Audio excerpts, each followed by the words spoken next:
जय श्री कृष्णा। दुर्योधन का वक्तव्य और संजय द्वारा अर्जुन के रथ का वर्णन। यह सब सुनकर दुर्योधन ने कहा, महाराज आप डरे नहीं, हमारे विषय में कोई चिंता करने की भी आवश्यकता नहीं है। हम काफ़ी शक्तिमान हैं और शत्रुओं को संग्राम में परास्त कर सकते हैं। जिस समय इंद्रप्रस्थ से थोड़ी ही दूरी पर वनवासी पांडवों के पास बड़ी भारी सेना के साथ श्री कृष्ण आए थे तथा केकैराज, धृष्टकेतु, धृष्टद्युम्न और पांडवों के साथी अनन्य महारथी एकत्रित हुए थे, तो इन सभी ने आपकी और सब कौरवों की बड़ी निंदा की थी। वे लोग कुटुंब सहित आपका नाश करने पर तुले हुए थे तथा पांडवों को अपना राज्य लौटा लेने की ही सम्मति देते थे। जब यह बात मेरे कानों में पड़ी तो बंधुओं के विनाश की आशंका से मैंने भीष्म, द्रोण और कर्प को भी इसकी सूचना दी। उस समय मुझे यही दिखता था कि अब पांडव लोग ही राज सिंहासन पर बैठेंगे। मैंने उनसे कहा कि श्री कृष्ण तो हम सबका सर्वथा उच्छेद करके युधिष्ठिर को ही कौरवों का एक छत्र राजा बनाना चाहते हैं। ऐसी स्थिति में बतलाइए हम क्या करें? उनके आगे सिर झुका दे, डरकर भाग जाएं, अथवा प्राणों का मोह छोड़कर युद्ध में जूझे? युधिष्ठिर के साथ युद्ध करने में तो निश्चित रूप से हमारी ही पराजय होगी, क्योंकि सब राजा उन्हीं के पक्ष में हैं। हम लोगों से तो देश भी प्रसन्न नहीं है, मित्र लोग भी रूठे हुए हैं तथा सब राजा और घर के लोग भी हमें खरी खोटी सुनाते हैं। मेरी यह बात सुनकर द्रोणाचार्य, भीष्म, कृपाचार्य और अश्वत्थामा ने कहा था, राजन तुम डरो मत। जिस समय हम लोग युद्ध में खड़े होंगे शत्रु हमें जीत नहीं सकेंगे। हम में से प्रत्येक अकेला ही सारे राजाओं को जीत सकता है। आवे तो सही, हम अपने पैने बाणों से उनका सारा गर्व ठंडा कर देंगे। उस समय महातेजस्वी द्रोणाचार्य आदि का ऐसा ही निश्चय हुआ था। पहले तो सारी पृथ्वी हमारे शत्रुओं के ही अधीन थी, किंतु अब वह सब की सब हमारे हाथ में है। इसके सिवा यहाँ जो राजा लोग इकट्ठे हुए हैं वे भी हमारे सुख दुख को अपना ही समझते हैं। समय पड़ने पर ये मेरे लिए आग में भी प्रवेश कर सकते हैं और समुद्र में भी कूद सकते हैं। यह आप निश्चय माने। आप शत्रुओं के विषय में बढ़ बढ़कर बातें सुनने से विलाप करने लगे और दुखी होकर पागल से हो गए। यह देखकर ये सब राजा आपकी हंसी कर रहे हैं। इनमें से प्रत्येक राजा अपने को पांडवों का सामना करने में समर्थ समझता है, इसलिए आपको जिस भय ने दबा लिया है उसे दूर कर दीजिए। महाराज अब युधिष्ठिर भी मेरे प्रभाव से ऐसे डर गए हैं कि नगर न मांगकर केवल 5 गांव मांगने लगे हैं। आप जो कुंती पुत्र भीम को बड़ा बली समझते हैं, यह भी आपका भ्रम ही है।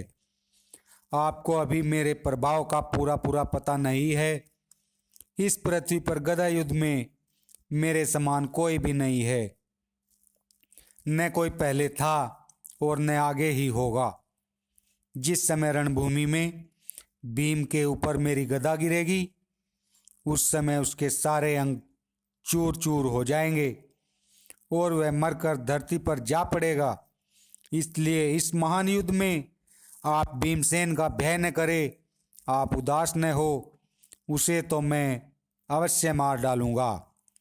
इसके सिवा भीष्म, द्रोण, कर्प, अश्वत्थामा, कर्ण, भूरिश्रवा, प्राग्योज्योतिष नगर के राजा शल्य और जयद्रथ, इनमें से प्रत्येक वीर पांडवों को मारने में समर्थ है। फिर जिस समय ये सब मिलकर उन पर आक्रमण करेंगे, तब तो एक क्षण में ही उन्हें यमराज के घर भेज देंगे। गंगा देवी के गर्भ से उत्पन्न हुए ब्रह्म ऋषि कल्प पितामह भीष्म के पराक्रम को तो देवता भी नहीं सह सकते। इसके सिवा उन्हें मारने वाला भी संसार में कोई नहीं है, क्योंकि उनके पिता शांतनु ने उन्हें प्रसन्न होकर यह वर दिया था, अपनी इच्छा बिना तुम नहीं मरोगे।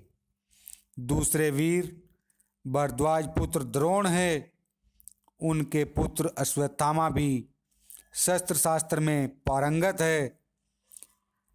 आचार्य कर्प को भी कोई नहीं मार सकता। ये सब महारथी देवताओं के समान बलवान है। अर्जुन तो इनसे किसी की ओर आंख भी नहीं उठा सकता। मैं तो कर्ण को भी भीष्म, द्रोण और कृपाचार्य के समान ही समझता हूँ। सैन सप्तक ऋषियों का दल भी ऐसा ही पराक्रमी है। वे तो अर्जुन को मारने में अपने को ही पर्याप्त समझते हैं। अतः इसके वध के लिए मैंने ही उन्हें नियुक्त कर दिया है। राजन, आप व्यर्थ ही पांडवों से इतना क्यों डरते हैं, बताइए तो सही। भीमसेन के मारे जाने पर फिर हमसे युद्ध करने वाला उनमें से कौन है? यदि आपको कोई दिखता हो तो मुझे बताइए।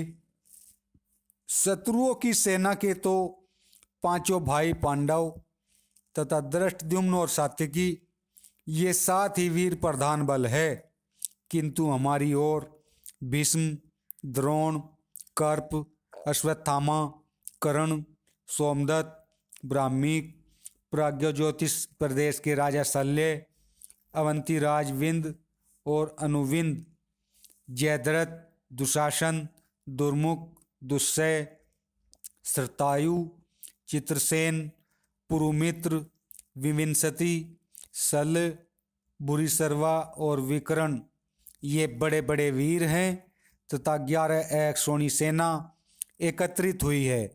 शत्रुओं के पास तो हमसे कम केवल 7 एक सोनी सेना है, फिर हमारी हार कैसे होगी?